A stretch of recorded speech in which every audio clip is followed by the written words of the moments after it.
پانچواں نقطہ جو ہے اس حوالے سے وہ بائبل کے غلط رفع. اس میں زیادہ نہیں جاؤں گا. میں نے جیسے آپ کو ریکمینڈ کیا تھا ایک پروگرام مرزا صاحب کے شعراء پاک 10 بڑے جھوٹ, اس میں نے ایک مرزا صاحب نے کس طریقے سے انٹینشنلی یا کم علمی کی وجہ سے اگر ہم بڑے محتاط لفظ استعمال کریں کہ مطالعہ کمزور تھا یا میسر نہ آیا یا بھول گئے کسی چیز کو, بڑا محتاط ہونے کی کوشش کروں اس نے زن رکھی, تو میں یہ کہہ سکتا ہوں کہ مرزا صاحب کو یاد نہ رہا, ان کا مطالعہ جو ہے کمزور ہو گیا تھا.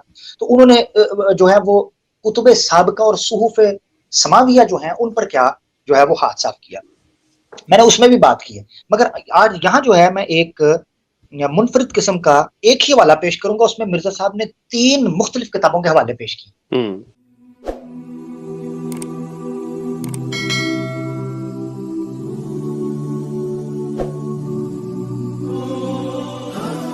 ایک ہی اپنی کتاب کے اندر. تو آج ہم اس کو جانچنے کی کوشش کریں گے کہ آیا مرزا صاحب نے وہ ریفرنس جو بائبل کے دیے ہیں وہ ٹھیک ہیں یا نہیں, اور ہم اوریجنل ٹیکسٹ کو اوپن کر کے دیکھیں گے. ناظرین آپ اس سمجھ لیں گے. لے جی حوالہ آپ کی اسکرین کے اوپر, روحانی خزائن والیوم 19. مرزا صاحب کہتے ہیں اور یہ بھی یاد رہے, اور یہ یاد رکھیں لٹریچر کی زبان میں جب آپ یاد رہے یا نوٹ لکھتے ہیں اس کا مطلب ہوتا ہے کہ وہ اہم نقطہ ہے اور وہ بڑے ہوش و حواس میں لکھا جا رہا ہے. ٹھیک ہے نا جی, یہ یاد رکھیں لٹریچر کی زبان میں. کہتے ہیں اور یہ بھی یاد رہے کہ قرآن شریف میں, بلکہ یعنی قرآن شریف میں بھی کہا ہے انہوں نے, مگر ہم اس کو اگنور کر رہے ہیں, ہم معاف کر رہے ہیں مرزا صاحب. یہاں ہم ریڈ لائٹ کو لیں گے.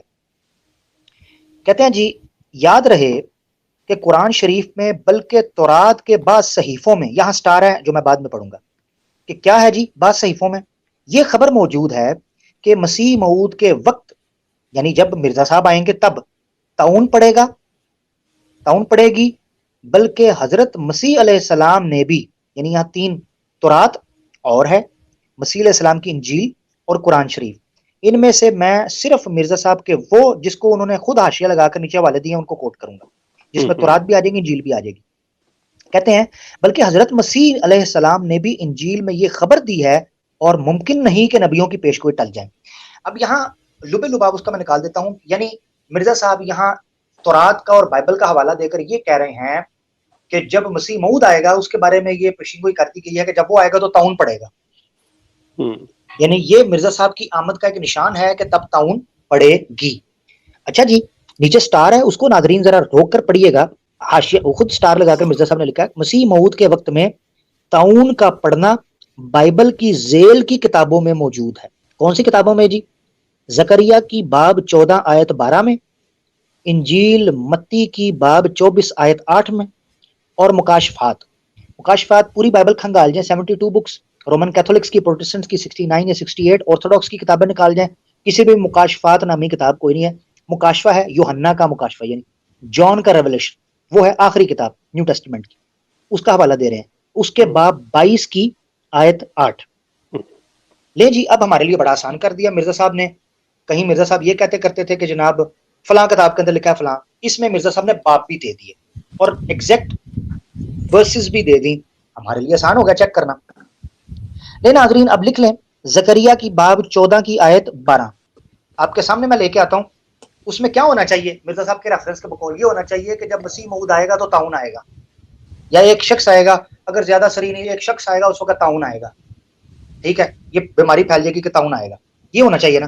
لیں آپ کی اسکرین کے اوپر ہے بائبل کا حوالہ, زکریا چیپٹر 14 ورس 12, اور خداوند یروشلم سے جنگ کرنے والی, دیکھیں یروشلم سے, پنجاب کا ذکر ہی کوئی نہیں, یروشلم سے جنگ کرنے والی سب قوموں پر یہ عذاب نازل کرے گا کہ کھڑے کھڑے ان کا گوشت سوکھ جائے گا اور ان کی آنکھیں چشم جانوں میں گل جائیں گی اور ان کی زبان ان کے منہ میں سڑ جائے گی. اچھا یہ یروشلم سے, کہیں بھی طاعون کا ذکر نہیں ہے, کہیں کسی کی آمد کا بھی ذکر نہیں ہے. ایک بغاوت کا ذکر ہے جس کا ذکر کیا جا رہا ہے, نہ طاعون کا ذکر ہے, نہ کسی کی آمد کا ذکر ہے, نہ کوئی پیشین گوئی کا ذکر ہے, کچھ بھی نہیں ہے. اچھا جی اگلا حوالہ مرزا صاحب نے کون سا دیا تھا جی بائبل کا؟ انجیل متی باب 24 آیت 8.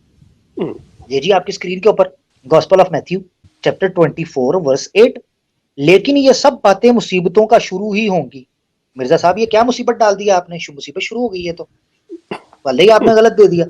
اچھا جی اگلا کون سا حوالہ دیا جی؟ چیک کرتے ہیں. سلطان القلم صاحب نے مکاشفات چیپٹر 22 ورس 8. لیں جی مکاشفہ ہم نے اوپن کر لیا, چیپٹر 22 ورس 8.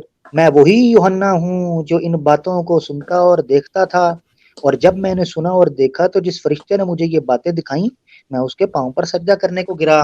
ٹائیں ٹائیں فش، چونا لگ گیا آئی فون کے ڈبے میں 3310، بلکہ 3310 بھی نہیں، چھیاں چھیاں والا فون ہے۔ یہ کیا ہوا بھائی دوستو؟ بڑے افسوس کے ساتھ کہنا پڑتا ہے۔ ناظرین، یہاں میں نے اپنے اس سارے جو مواد تھا، میرا کنٹینٹ تھا، میں نے آپ کے سامنے پیش کیا، اور مختلف 5 نکات کے اندر میں نے آپ کے سامنے رکھا ہے کہ سلطان القلم صاحب کی بو قلمونیاں جو تھیں، منہ شگافیاں جو تھیں، اور قلم کی روانیاں جو تھیں، اس میں مرزا صاحب نے جتنے حوالہ جات دیے ہیں مستند متعدد، ان میں مرزا صاحب کے عقیدوں کے کانٹیکسٹ کے اندر یہ میں لے کے آیا ہوں، یاد رکھیں۔ یعنی کہیں مرزا صاحب اپنی پیشین گوئی کا ذکر کر رہے ہیں، کئی مرزا صاحب حیات اور وفات عیسیٰ کا ذکر کر رہے ہیں، کئی مرزا صاحب اپنی صداقت کی بات کر رہے ہیں۔ یعنی ان تمام عقائد میں مرزا صاحب نے جو ریفرنسز دیے ہیں غلط ہیں۔ تو اگر میں ایک مصنف اور ایک آتھر اور رائٹر کے طور پر مرزا صاحب کو دیکھوں تو حقیقت یہ ہے کہ مرزا صاحب پر اس وقت کیس ہونا تھا، مرزا صاحب پر کیس ہونا تھا۔ انہوں نے کہا تھا کہ بائبل کے آپ نے جھوٹ بولا ہے، قرآن پر آپ نے جھوٹ، کہاں لکھا ہے بھائی قرآن کے اندر؟ یعنی مرزا صاحب کو اگر آپ مذہبی شخصیت کے طور پر نہیں، ایک لکھاری کے طور پر پرکھیں۔ ابھی میں آپ کو بتاؤں ناظرین اور شیخ صاحب، میں آپ کی ایک شوق اور ایکسائٹمنٹ کے لیے بتاؤں کہ میں جب اس سیریز کو سٹارٹ کر رہا تھا تو میرے ذہن میں ایک پامبڑ مچیا ہوا سی، پنجابی دے وچ گنجل مچیا سی کہ میں کہاں سے مرزا صاحب کے تصنیف کے حوالے سے کس موضوع کو، ابھی میرا دل کر رہا تھا میں مرزا صاحب کی منطق، علم فلسفہ اور علم کلام کو بھی چھیڑوں کہ ایز اے رائٹر اور آتھر علم فلسفہ کی کیا انہوں نے غلطیاں کی ہیں، علم منطق لاجیکل ان کے ایررز کیا ہیں، اور اسی طریقے سے علم کلام اسلامک تھیولوجی جو ہے متکلمین کے حوالے سے انہوں نے کیا غلط حوالے اور غلط اصول دریافت کیے اور غلطیاں کی، میں اس پر بھی بات کرنا چاہ رہا ہوں۔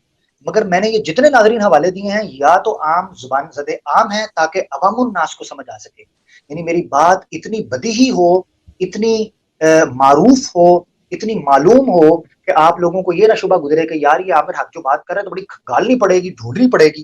یہ سطحی بات ہے۔ میں نے کوئی اتنا کو میں نے کوئی آپ یہ سمجھے کو 30 مار خان کو مار کا نہیں مارا۔ آپ کے سامنے میرے احمدی دوستوں صرف وہ چیزیں جو سطح پر موجود تھیں، مگر اس پٹی کی وجہ سے جو مرزا غلام احمد قادیانی صاحب نے نبوت کے نام پر، مہدویت کے نام پر، مسیحیت کے نام پر، مجددیت کے نام پر، امامت کے نام پر، بیت کے نام پر، خوف خدا کے نام پر، آخرت کے نام پر، دین کے نام پر، اسلام کے نام پر، عقیدے کے نام پر، چندے کے نام پر، نظام خلافت کے نام پر، اور اسی طریقے سے جو ہے نا وہ اپنے ایک پورے کے پورے ڈرامے کے نام کے اوپر آپ کے سامنے رکھی تھی ناظرین۔ اس کا کچا چٹھا، اس کی ہڈیاں چوک چوراہے کے اندر پھوٹ گئی۔